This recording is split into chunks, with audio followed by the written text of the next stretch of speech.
Morning. Let's start with the fitness of the squad. I have us without a sickness, but are you going to make the squad? Yes, I think so, yeah.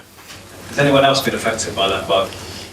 No, the ones with the illness, I think they're going to be okay, hopefully. They will train today, and if everybody's fine, they should be available.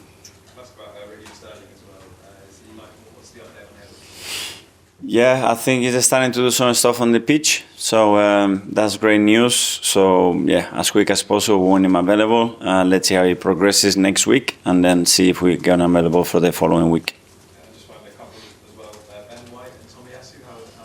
Ben is still a few weeks away, and Tommy again has done some stuff on the pitch, but now it's to see. Obviously, it's been a long-term injury, and we need to see how quickly he can progress and how Danny reacts. But hopefully, good. Declan Rice, he was on the bench for the Brentford game. He's got 8 games coming up for the rest of January. Is that something you're going to have to continue doing, which is manage the minutes? Yeah, on his case, especially, he plays so much football. We had 9 games in this period, in this month, and he has some niggles in the last few games. He had to come off, and yeah, we have to manage every player, and he's not an exception for sure. I think after the game against Brentford, you said you're really happy with the players that you have here. But if you were to say, is it more likely that you'll sign someone in January, or more likely that you won't sign someone? I don't know. Again, because the focus is with the players that we have. It's something extraordinary in the market that we can afford, and we believe that it's going to have a real impact in the team. We have to be open for that possibility always, because that's why we have the ability to change the squad, to improve the squad in the windows. But at the moment, the focus is what we have. What you do you see anyone maybe leaving this January? Someone like Kieran Tierney, perhaps? Again, all the players that they are there, I just want to focus on performing and impacting the team. And if something happens there, we will assess it. Just finally, Nwaneri, it was a really impressive performance from him against Brentford. Is he the most natural replacement, you think, for Bukayo Saka? I mean, he's a player who can play in various positions. It's not a position that he's played a lot, to be fair, even when he was in the academy level. But yeah, he can adapt basically for the demands that we have in 2-3 positions, and I think he did really well there. Go to Nick from the Premier League. Hello. Good to see you. Can I please ask you about Mikel Merino? The start of his journey at Arsenal wasn't easy. He picked up an injury immediately, but since then he settled really well. Gives you a really strong balance in midfield as well. How would you reflect the way he settled here and the value he gives in midfield? Yeah, well, we expected a very fast integration because he's playing the league, because he's such an intelligent and experienced player, and I think he fits very well our model. The thing is that, as you said, he had an injury. They had another little niggle, and he had no pre-season because he played for Spain as well, and it took him just a while to start to get set. But now you can see straight away the impact that he has in the team, his intelligence, the goal threat that he offers to the team, and then more and more will come because he's a natural leader as well. And the moment that he grows in the role, I think we'll see much more from him. Can I please ask you about Declan Rice? Jesus, another goal on Wednesday night. I was wondering when things were going well for him. He dealt with injuries, for example. How much belief he had to show in himself, and how much belief you had to show in him as well?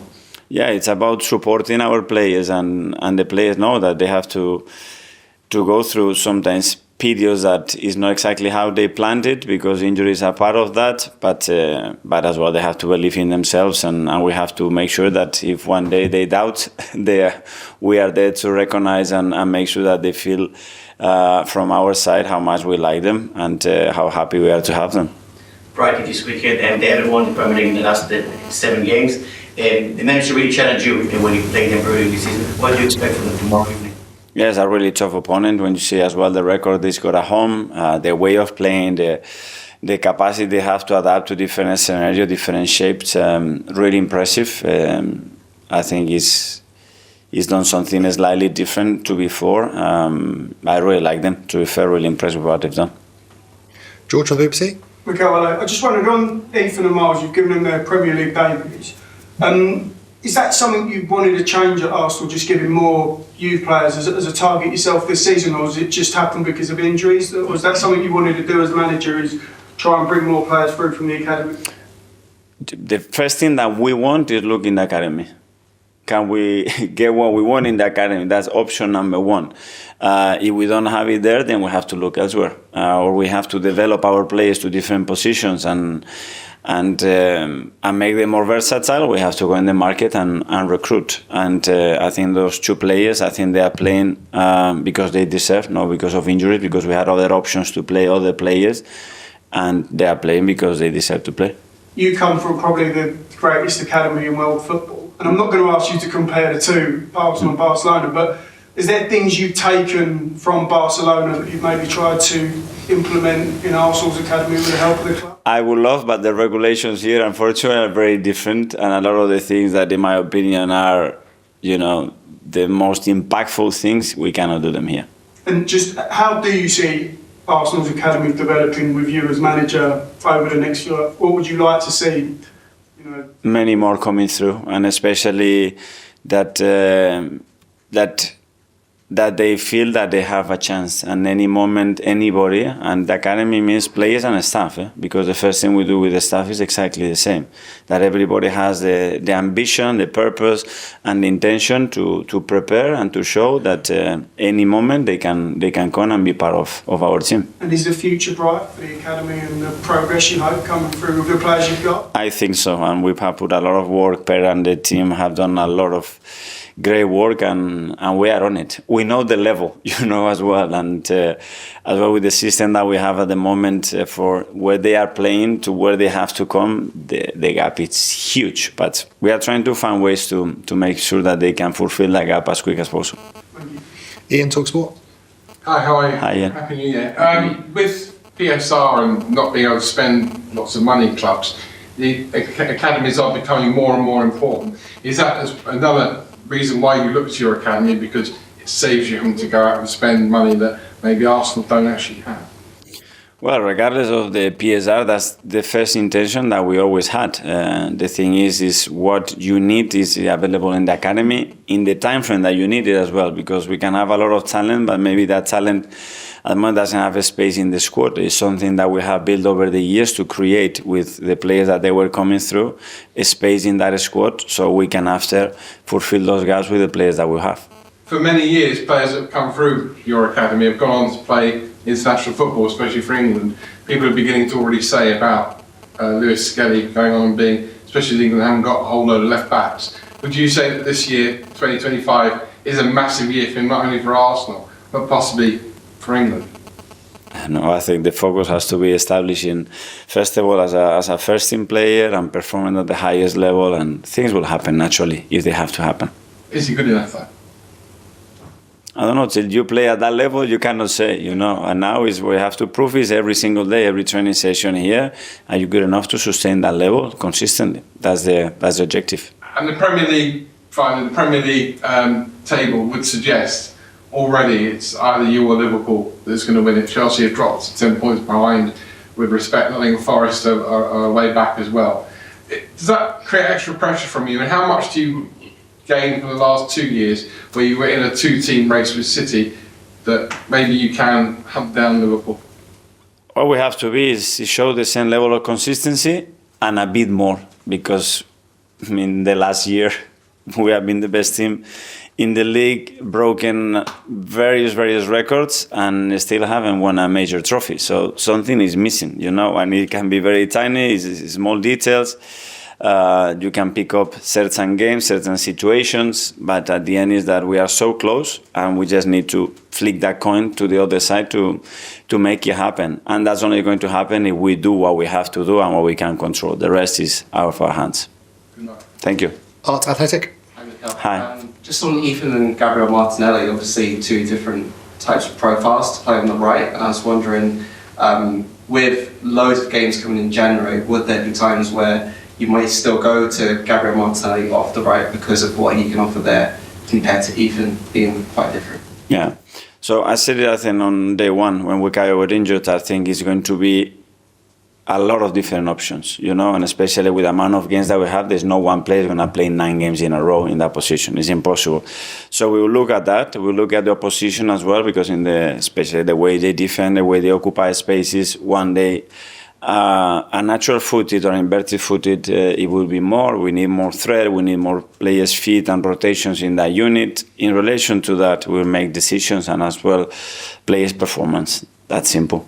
Yeah, and on Martinelli, I know you mentioned the Everton game last season, the last game, but you had a few games there a few seasons ago. I don't know, you'd look to those as reference as well, or not, because I guess the spaces teams give you now are quite different to the spaces they gave you then, or would that not come into your mind? Yes, of course, we look at a lot of things. The more recent one as well is when he had to play at Palace, and he played and Palace defended with a back five and quite deep as well, and he produced an assist and a goal coming from that position. So options are great. Gary can play, if Rush is available, obviously he fits it really, really well. We have other options as well. Tom, Football London. Hi. If you win tomorrow, you'll be 2 points better off after 20 games compared to last season. Do you get the sense that your team's performing to a higher level this time around? To a higher level, yes, and especially to a higher level with a lot of very different circumstances and challenges that we had last year. That's why I think we have made big improvements in that sense. At the same time last year, it would have been fourth place, you were sitting, it'll be second this time around, but the gap, ironically, is actually bigger to the top because Liverpool had such an impressive start. That gap, do you look at that as motivation, or do you try and put that out of the team's mind and just focus more internally? Yeah, we don't know, and this can fluctuate any week. So again, it sounds boring, but it's about our performance and looking after ourselves, the thing that we can control and keep evolving and improving. And if we perform at the level that we are doing, we'll win a lot of games. But the reality that every game for everybody is a massive challenge. Simon, Standard. Mikel, just on Ben, it sounded fairly positive. Is there a chance he could be back playing for the end of this month? It might be a possibility, but obviously he hasn't done anything yet with the team. The knee looks good. He's reacted really well. The first few weeks, it's everything going smoothly. And now, he needs to start to load in that knee. He needs to start to get through many more things that up to now he hasn't been able to do. But hopefully he's good. His work ethic is unbelievable. Naturally, he's a really gifted player. So I'm very positive that we're going to have him quite early, but I don't know when. Can I ask you one on Jorginho and Thomas, obviously both out of contract at the end of the season. What's the sort of situation there? Is it concerns you that they can now talk to foreign clubs, and can you envisage a world where you would lose both of them for free in the summer? Well, when that situation is there in their contract, that's a possibility. It's close communication with them to understand as well what their idea is, what they want to do. Express as well our intentions, and then let's decide for everybody what is the best option there. But it's two players that I am very, very happy with, that they are such a value in the squad, and when I want to keep them as well with the right mind frame, because the most important part of the season is coming now. James, ESPN. Just following on from that, I'm guessing from the way you're talking, you want to keep them both. What I can say is that it's not about what I want, it's about what those players had in their minds as well, and their situations. And I don't want to start to have these conversations now.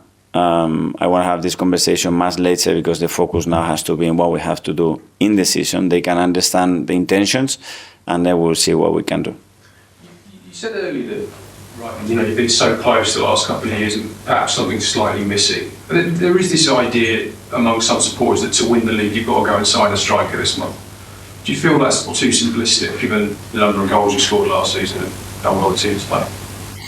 Well, I don't know. Obviously, it can be a perception, it can be a reality. Signing somebody is not enough, that's for sure, because that signing has to score then how many goals? It has to happen a lot of things. Sign and then score 20 goals from here to the end, and then do you have a better chance? Maybe yes, I don't know. But I'm very happy with the players that we have. I mean, when we look at the amount of goals that we have scored as well, it's more than enough to win a Premier League at our numbers as well. But the reality is that somebody is doing more. That's life, so we have to be better.